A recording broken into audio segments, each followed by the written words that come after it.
अस्सलामुअलैकुम everyone, welcome back to my channel Rangat family vlog. कैसे हैं आप सब? अल्हम्दुलिल्लाह हम भी बिल्कुल ठीक हैं।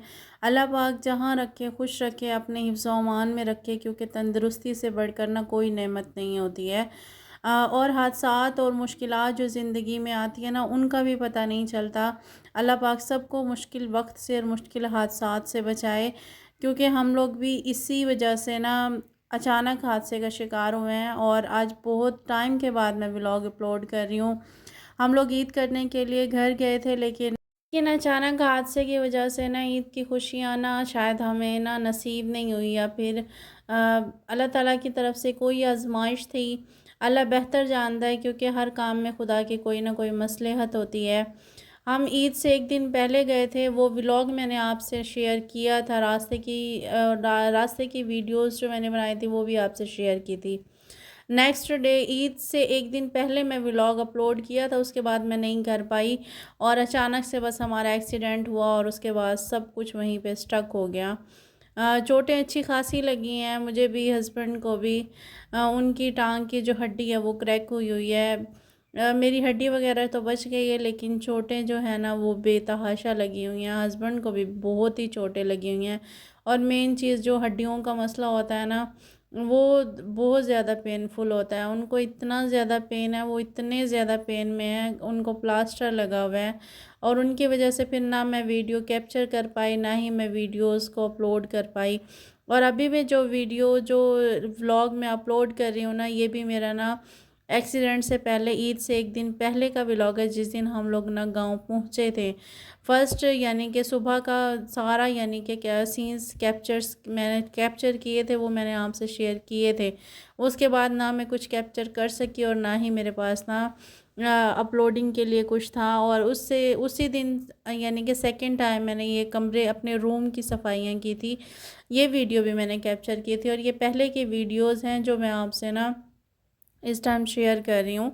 क्योंकि उसके बाद फिर मैंने वीडियोस खुद से कोई भी कैप्चर नहीं किए हैं, सिस्टर्स ने मुझे यानी कि कैप्चर करके दिए हैं। फिर ये ईद से एक दिन पहले की वीडियो है, और इसको वॉइस ओवर मैं आज फ्राइडे को कर रही हूँ। आज तकरीबन 7 से 8 दिन के बाद मैं इसको ना तकरीबन वॉइस ओवर करके इसको अपलोड करूँगी। शायद अगर मे भी नेट का इशू ना हुआ तो ये आज आपको मिल जाएगी। अगर ये नेट का इशू हुआ तो ये भी शायद आपको ना बहुत लेट मिले वीडियो। उसके बाद ये हमारा ईद से एक दिन पहले का व्लॉग था, और ये मैं अपने रूम की सफाई कर रही हूँ। यहाँ पे बहुत बहुत ज़्यादा मिट्टी होती है। वो गांव है, बाहर सारी ज़मीनें वगैरह हैं, तो यहाँ पे ना सारी मिट्टी उड़ के कमरों में, रूम में, घर की ऐसी ही कंडीशन रहती है यहाँ पे जितनी सफाइयाँ करें। और खैर ये मेरा रूम तो मोस्टली यानी कि ना बंद ही रहता है। मेरे रूम को वो कम ही यूज़ करते हैं, क्योंकि यहाँ पे ना मेरा अपना सामान रखा हुआ है, और फिर कुछ एक्स्ट्रा चीज़ें जो उनकी होती हैं ससुराल वालों की, वो भी इधर रख देते हैं। और जब उनको कोई चीज़ ज़रूरत होती है तो वो यहाँ से यूज़ कर लेते हैं। जस्ट इतना ही ये रूम यूज़ होता है। तो इसमें अच्छी खासी यानी कि गंदगी हुई हुई थी। मैं जब जाती हूँ 4 महीने बाद, 5 महीने बाद, तभी मैं जाके रूम की सफाई करती हूँ। अदरवाइज़ यानी कि रूम यानी कि इसी कंडीशन में होता है। जब जाएंगे इंशाल्लाह तो उसको प्रॉपर सेट भी करेंगे, इसको प्रॉपर ना सजाएंगे भी, घर को भी और रूम को भी। मेरा माइंड ये था कि मैं इसको प्रॉपर सफाई करके क्लीन करके ना, तो अब तब आपको ना आपको घर का और ना सारे सामान को और अपने रूम का विज़िट कराऊंगी। लेकिन ना ही प्रॉपर मैं इसकी सफाई कर पाई, ना ही प्रॉपर मैं ना इसको सेट कर पाई। बस मैंने इतनी ही सफाइयाँ की थी, उसके बाद फिर मैं बाकी ईद के कामों में लग गई थी। बाकी फिर मैंने कुछ भी नहीं किया। मैं इतना कुछ सोच के यहाँ से गई थी कि मैं ना गांव में ये करूँगी, गांव में ऐसे वीडियो कैप्चर करूँगी, आप लोगों से शेयर करूँगी, आप लोगों को सब कुछ दिखाऊँगी, आप लोगों को सब कुछ बताऊँगी। लेकिन ना इंसान जो सोचता बहुत कुछ है, लेकिन होता वही है जो अल्लाह पाक चाहते हैं। इंसान नहीं होता हमें एक पल का भी, एक मिनट का भी, कि नेक्स्ट मोमेंट, नेक्स्ट मिनट में, नेक्स्ट यानी कि पल में हमारे पास साथ क्या होने वाला है, या फिर हमने क्या जो सोचा हुआ है वो क्या वो हम कंप्लीट कर पाएंगे, या हम लोगों के मुताबिक वो सब कुछ होगा। ऐसा नहीं होता। हम लोग जो प्लानिंग करते हैं, हम लोग जो सोचते हैं, वो ऐसा कुछ भी नहीं होता। हमें अपने नसीब से बढ़कर, हमें अपनी ज़िंदगी से बढ़कर हमें अल्लाह ताला की मर्ज़ी के बगैर कुछ नहीं हासिल होता। इंसान की वही कंडीशन होती है, उसे ना 1 मिनट का, 1 पल का भरोसा नहीं है कि उसकी लाइफ़ कितनी है। उसका किसी चीज़ का नहीं पता होता। इंसान जिस तरीके से हम एक रेंटेड हाउस में रहते हैं ना, वो घर हमारा कभी भी अपना नहीं होता। हम ये सोच के घर बनाते हैं ये हमारा है, ये चीज़ हमारी है, हम लोगों ने ये बनाई है, ये हमारे लिए है, लेकिन हमें ये पता ही नहीं होता कि वो हमने कब तक और कैसे यूज़ करनी है। क्योंकि हमें अपनी लाइफ का 1 मिनट का ही भरोसा नहीं है। हमें नहीं पता होता, हम दुनिया में ही एक ना रेंटेड ज़िंदगी, रेंटेड हाउस की तरह किराए की ज़िंदगी हम लोग गुज़ार रहे होते हैं। हमें अपनी ना 1 पल का भरोसा नहीं है, हमें अपनी ज़िंदगी का 1 मिनट का पता नहीं है। क्योंकि ना लोग इतना कुछ सोच के, इतना कुछ माइंड में रख के, इतना कुछ प्लानिंग करके गए थे, लेकिन हम कुछ भी नहीं कर पाए। ये इंसान है और यही इंसान है, इंसान यही कर सकता है, सिवाय वो खुदा की मर्ज़ी के और हुक्म के बगैर एक कदम भी नहीं रख सकता।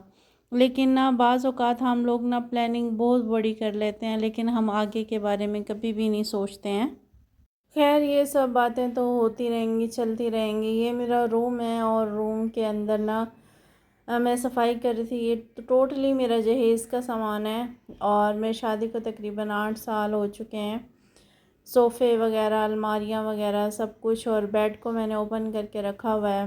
हाफ़ सामान मेरा पेटियों के पीछे दूसरे रूम में पड़ा हुआ है, हाफ़ सामान इधर पड़ा हुआ है, हाफ़ सामान मेरा बरामदे में पड़ा हुआ है। ये जिसकी मैं अभी क्लीनिंग कर रही हूँ, ये मेरे बेड के स्टैंड्स हैं। और ये बच्चा जो साथ साथ घूम रहा है ना, ये मेरी नंद के बच्चा है, वो इधर ही रहती हैं, उनकी यानी के बच्चे हैं। ये मेरे सास ससुर के साथ रहती हैं वो, विद फैमिली।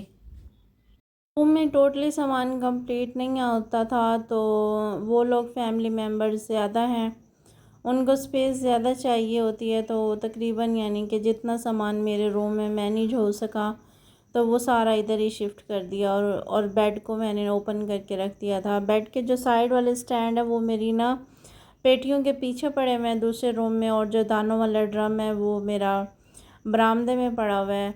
फ्रीज़र भी मेरे रूम में है, सोफ़े भी रूम में है, और जो मेरी वो टेबल्स हैं, टिपाइयाँ हैं, वो अलमारी के ऊपर ही रखी हुई हैं। वो जब से आई हैं ना, बस एक मरतबा उतरी थी वो, उसके बाद वो अलमारी पे ही रखी हुई हैं।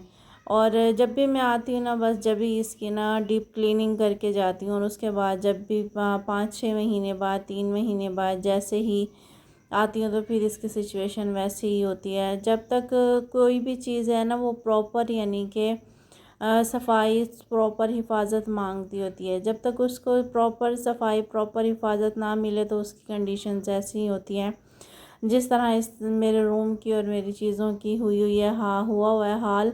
और मैट्रेस को भी मैंने अलहदा से ना, इसका शॉपर मैंने निकाला नहीं था, इसके हिफाजती तौर पे ना कपड़ा लेके इसके ऊपर मैंने मैट्रेस के ऊपर डाल दिया था, चढ़ा दिया था सिलाई करके, ताकि मैट्रेस ख़राब ना हो। इसको भी मैंने खड़ा किया हुआ है, बाकी चीज़ें भी इसी तरीके से हैं। और कुछ यानी कि यूज़ की चीज़ें मैं साथ लेके गई हूँ, उनमें से जहेज़ में से जो मैं लेके गई हूँ वो वॉशिंग मशीन ही मेरे पास है, और बर्तन है यूज़ के। बाकी यानी कि जो चीज़ें हैं वो सारी इधर ही पड़ी हुई हैं। मैंने हल्की फुल्की सी तो सफाई कर ली थी, बाकी की सफाई मैंने, थकी हुई थी, सफ़र की थकावट थी, सोचा इसको ना थोड़ा ठहर ठहर के करती रहूँगी, आहिस्ता आहिस्ता। अभी कुछ हुई है, कुछ बाद में करूँगी, लेकिन होता वही है जो मंजूर खुदा होता है। शायद अल्लाह पाक को इतनी ही सफाई अब की बार यानी कि मंजूर थी, मैं प्रॉपर क्लीनिंग इसकी घर की नहीं कर सकी। खैर उसके बाद जी बाकी की चीज़ें मेरी बाहर हैं, कूलर, पंखा, स्टैंड पंखा, इसके अलावा और बहुत सी चीज़ें हैं जो यूज़ में हैं बाहर। और यार कुछ फ़र्नीचर वगैरह और चीज़ें मेरे रूम में हैं, कुछ ससुर सास लोगों के रूम में हैं, कुछ चीज़ें बरामदे में पड़ी हुई हैं। इस तरह करके सारी चीज़ें ना मेरी बटी हुई हैं। और ये कुर्बानी का जानवर है, इसको हस्बैंड ना खिदमत कर रहे हैं, जब से आए हैं इसके ना खिला पिला रहे हैं उसको। और फिर उसके बाद जी जो ये नेक्स्ट डे का व्लॉग है, जो ईद वाले दिन का, यहाँ पे ईद पढ़ के आ चुके थे हस्बैंड और बाकी सब। और उसके बाद ना कुर्बानी की उन्होंने, कुर्बानी हो चुकी थी जस्ट, यानी कि उसको बनाना स्टार्ट हो गए थे हस्बैंड ने, और मेरे ससुर ने खुद ही यानी कि बना लिया था, किसी को किया बुलाया नहीं था, जस्ट यानी कि इसको यानी कि ज़िबाह करने के लिए किसी को लेके आए थे, अदरवाइज़ नहीं, यानी कि इन्होंने प्रॉपर काम खुद ही किया था। आज का व्लॉग मेरा यहीं तक था। अपना ख़याल रखिएगा, दुआओं में याद रखिएगा और ढेर सारी दुआओं में अपना भी ख़याल रखिएगा। मेरी तरफ़ से अल्लाह हाफ़िज़।